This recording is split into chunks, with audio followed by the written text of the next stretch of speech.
President Obama called me and notified me that he had approved the Medal of Honor for myself from actions from October 25th, 2007 in the Korengal Valley. I joined the Army. At the time, I was working at Subway, sandwich artist. Didn't really have a whole lot going on. I was still in school. 9/11 happened. There's a war that is happening around us, Afghanistan, Iraq. I'm 17 years old. I'm about to be 18 years old. I'm an able-bodied male. I'm an American. When I first deployed, I was excited. I was ready. Let's do this. I got my gun. I jumped out of the planes. We're going to war. This is what I came here to do. Let's do this. I could see that, you know, at the start you see that spark in like the new guys. Like, they got it. Like, here we go.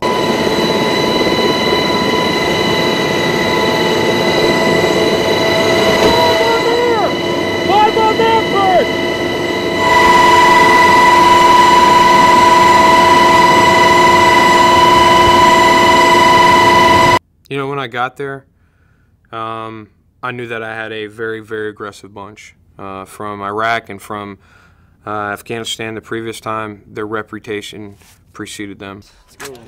A very aggressive battle company is the one that will go out there and they'll get the job done no matter what the stakes. Just give us intent, and we're going to knock it out.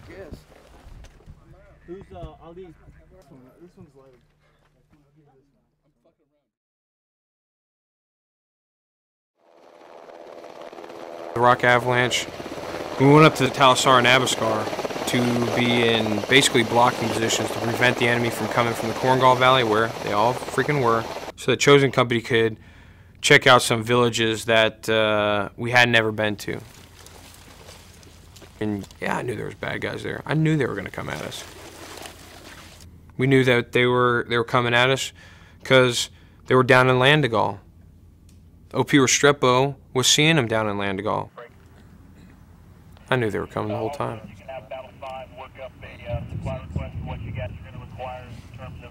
I think it was the second day. That's when we started getting the intelligence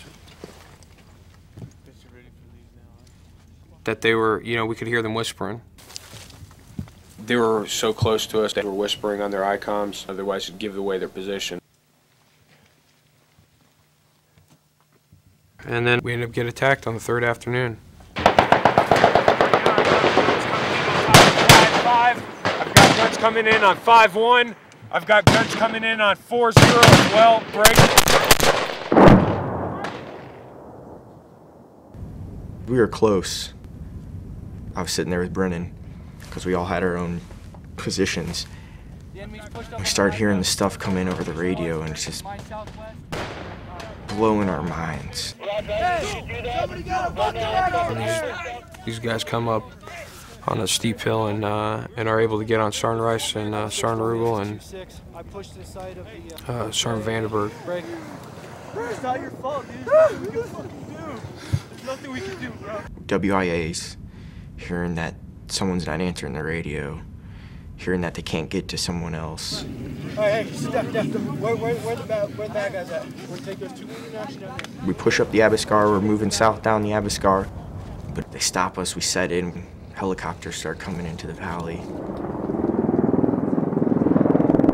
And they're holding the reins, and we can't go, and we're not gonna go, and we're just gonna sit there and get pissed and hate everyone and just marinate in our hate and not be able to do anything. But you're still pulling security, you're still sitting there, and you gotta sit there calm and gotta not let it show. You gotta keep it tight-lipped, just, you know, say your prayers for the guys and hope that it's not as bad as it sounded.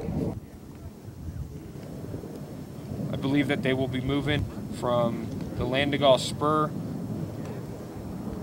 down into the Landigal Draw towards the village of Landigal. I made the decision, being the commander on the ground, that I wanted to go into Landigal to get our damn weapons back and show these people that we're not going to give up. In the Gadigal Spur. We don't leave anything behind. I don't want them to have a war trophy. I don't want them walking around with some video showing off Sergeant Rice's M14, Sergeant Larry Rugel's, you know, backpack with his name on it. Hell no, I'm getting that stuff. That's not theirs, that's mine. And boys dug down deep, walked down to Landigal, put 1st and 3rd platoons up on Honcho Hill and the spur there. That was the Gadigal spur, so they were on the south side. I moved the headquarters element so we were on the north side. I got 2 Predators flying overhead. I've got a B-1 bomber flying overhead, and I got 2 H-64s flying overhead. So while I got all these assets, I tell 1st platoon to go ahead and start moving down from Honcho Hill. We didn't move that far. I try to forget a lot of this. It benefits me in the long run, and kind of coming back and doing all these things, talking about it, wrenches the gut. We didn't move that far. I don't know how far we really moved in the end, maybe 100 meters, 50 meters, I don't know. And as they moved down, the enemy puts together probably the most audacious fight that I've ever seen or heard of. They set up a good ambush. They did what we would have done. That's a good ambush, the L-shaped ambush. It's logistically pretty darn efficient. Something like 30 or 40 RPGs are shot at 1st platoon's lead squad, separating them from the rest of the platoon. Bullets, a wall of bullets at everyone at the same time with one crack and then a million other cracks afterwards with, it's not so much that it's a tracer and then a round and then a tracer. It's probably a tracer and like 4 rounds and a tracer, and it is just filled with tracers everywhere. Shoot everybody in that squad at least once, either in the IBA or in the helmet or in their leg or something like that. I got hit like down in the plate. I got hit in the plate like someone pushed me more. It didn't even feel like I got hit down here. It felt like someone just kind of like knocked me. But right almost simultaneously when that happened, I'm looking at Sergeant Gallardo, and I watched his head kind of do one of those, I don't know, an abnormal twitch. People don't twitch their head, not at a time like this. And his head knocked, and then he started kind of falling down. I thought he got shot in the head. He got shot in the helmet, but I thought, who knows what that is. I thought he got shot in the head. And all the while, it's pitch black, and the helicopters can't see anything. They can't engage because they don't know who's who. Airplanes can't tell who's who. The Predators can't tell who's who. Nobody knows what the hell's going on. We're going to bring the teams together. We're going to shoot. We're shooting. We're going to throw grenades. We're going to move. We're throwing grenades. We're moving. We're going to shoot. We're going to throw grenades. We're going to move. We're going to shoot. We're going to find someone, got ECRO'd, find next person. And they notice that Sergeant Brennan's gone. Sergeant Brennan's just missing. He calls up Gallardo, tells Lieutenant Wynn, hey, we're missing Brennan. We don't know where he's at. Junta goes running off into the dark. And I was running. It was like this eerie, empty, open, flat space for the most part that I came out on, and kept on running. And I saw 3 guys, and there was 2 guys carrying one guy, and the one had his arms, and the other had his legs. I only knew one of them, and it wasn't the one that I wanted to know. It was Brennan, and he was the one being carried away.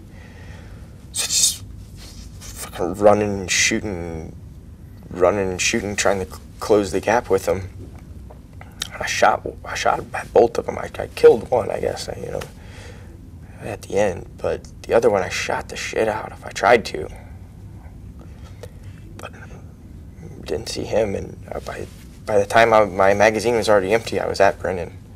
Already at Brennan. So just grabbed Brennan. I yelled for Sergeant Gallardo that they're fucking taking him. Like, what the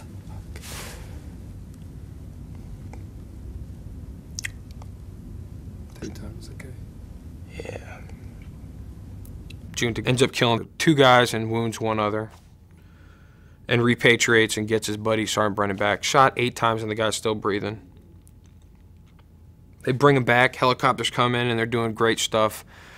Using the baskets to bring him up and everything like that. See him off, and then we leave. we had to divvy up the equipment, so there's people carrying multiple weapons, people carrying extra body armor. I mean, I could feel the weight of, carried back Brennan's body armor, I could just feel it in my ruck. Just, I only got back and Captain Kearney called us together and told us that Brennan had died and Mendoza had died. That was the first time, like, we heard that. Didn't know that. Didn't see that one coming.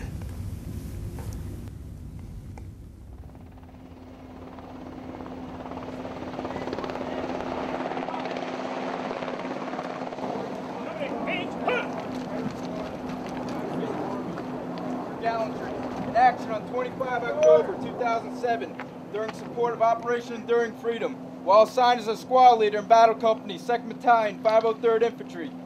His unwavering courage, aggressiveness, tactical skills, and leadership under extreme enemy fire were decisive in his platoon achieving fire superiority and defeating an enemy near ambush. Staff Sergeant Gallardo's performance of duty in a combat zone. Private First Class Cortez's performance. Specials Rogers performance. Sergeant Benjamin Robertson for wounds received in action. Sergeant Andrew Regal. Staff Sergeant McDonough's unwavering courage, aggressiveness, and leadership reflects great credit upon himself, the Rock Battalion, the Bayonet Brigade Combat Team, Combined Joint Task Force 82, and the United States Army. What went through your head when you heard you were going to be up for a Medal of Honor? Fuck you. I said, that's not something, it sounds great in theory. It sounds really awesome in theory, but it's not. I mean, what's it worth? Brennan, Mendoza, no. Is it worth, no. I don't know what it's worth. It's worth a lot. I don't want to, like, I don't want to downplay it at all. It is, the Medal of Honor is the greatest given to just some real tough guys out there doing shit for other people that isn't necessary, but they do it, and that's not me. I didn't do shit. I did what I did because in the scheme of this whole painting the picture of that ambush, that was just my brushstroke. It's not above and beyond. That picture wouldn't have been complete without that brushstroke, and it was my brushstroke to take. I didn't take the biggest brushstroke, and it wasn't the most important brushstroke. It was just one that completed the picture. This is the nation's highest honor. Awesome. And it's given to me, okay. But just as much as me, every single person that I've been with deserves to wear it, deserves to. They are just as much of me as I am.